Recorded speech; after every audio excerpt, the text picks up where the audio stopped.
In this augmented lecture, we're going to go ahead and take a look at a limit involving an absolute value.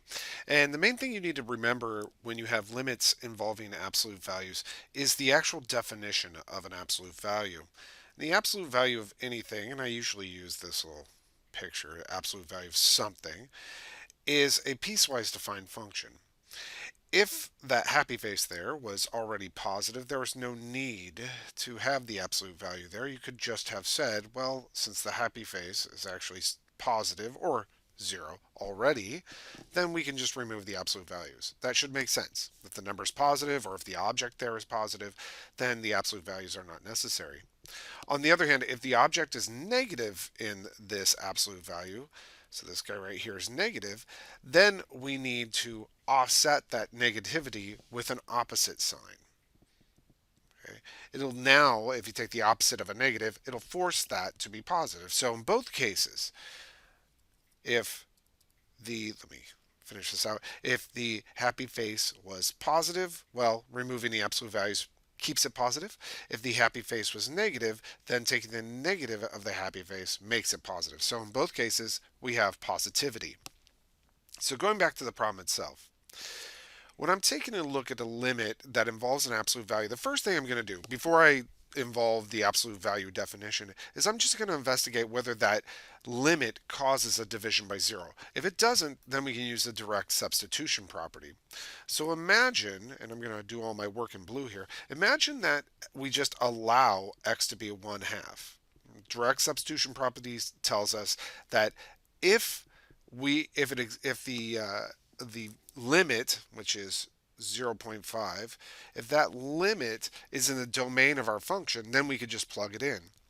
And so if you think about a half, if you plug that in here, you'd have 2 times 1/8 minus 1/4, and that would be 1/4 minus 1/4, which is 0. So that's a problem. That means that a half is not in our domain. So we're going to have to do a little bit of work. And usually the work that we're going to do is some type of algebraic manipulation. Now, before I begin, I'm going to factor. Do algebra first before you get into complicated stuff. So I'm going to rewrite this as the limit as x approaches 0.5, again from the left there. Our numerator is still 2x minus 1. Our denominator, I'm going to factor out an x squared off of both those terms. And I have this beautiful 2x minus 1. And remember, x squared itself is already positive, so you could actually move that outside of the absolute value. So I'm going to go ahead and do that. I'm going to go ahead and move that out, 0.5 from the left, and we have a 2x minus 1 up top. And downstairs, I'll have an x squared times the absolute value of a 2x minus 1. Now, the biggest mistake that I'll see from my students every once in a while is that they will just cancel 2x minus 1s. These do not cancel. These are not the same function. If there was no absolute value downstairs, then you could go ahead and reduce this fraction.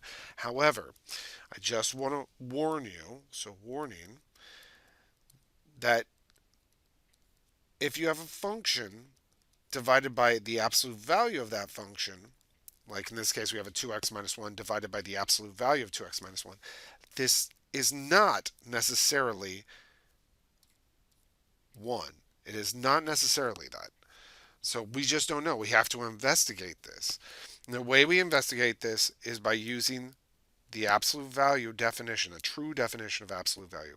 So I'll go ahead and take a look at the absolute value of 2x minus 1.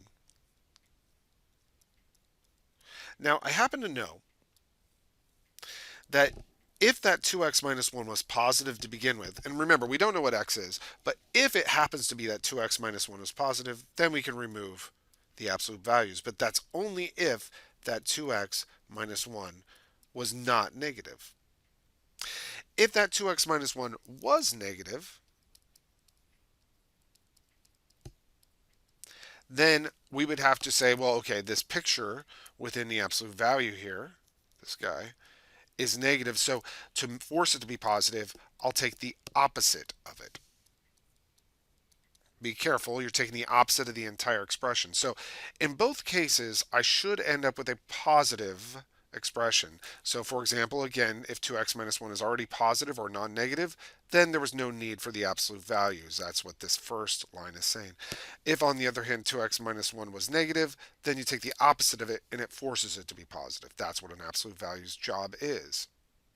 Now, I'm going to write a little sub note here. These inequalities, these guys right here, I can actually rewrite them, solve them for x. For example, that first one says that if x is greater than or equal to 1/2, it must, that statement, the first statement is true. The second one says that if x is less than 1/2. So let's take a look at our limit here. Is x going to be less than or greater than 1/2? If you take a look at that, x is approaching 1/2, but from the left. So this will imply x will be less than 1/2. So the version of the absolute value that I'm going to keep is this guy right here. Again, because if you take a look at the way my limit is approaching, x is approaching 1/2, but from the left. And so we know that x has to be less than 1/2. So that will tell us which of these two options we are going to use for the absolute value. Once you've gone through all of that, you can now continue working with the limit. So the limit, I'm just going to write it this way, the limit is equal to the limit as x approaches 0.5 or a half from the left-hand side of 2x minus 1 over x squared times, and now we're replacing that absolute value with a quantity negative 2x minus 1, which is equal to, now I can say, look, those 2x minus 1s, they reduce, this whole fraction reduces down, 2x minus 1s there, right? And so what we end up with is a negative 1 upstairs, so the limit as x approaches 0.5 from the left of a negative 1 over x squared. And now we can try the direct substitution property again and try to plug in 1/2. And of course, that does work. That's a negative 1 over a 1/2 squared. And that'll be a 1/4 downstairs, or in other words, a negative 4 is the answer. So this is a really good example of a nice problem that can occur on exams in a calculus course. These are limits. I would pretty much call this a limit involving an absolute value. They're very, very important because it showcases your knowledge of what an absolute value truly means.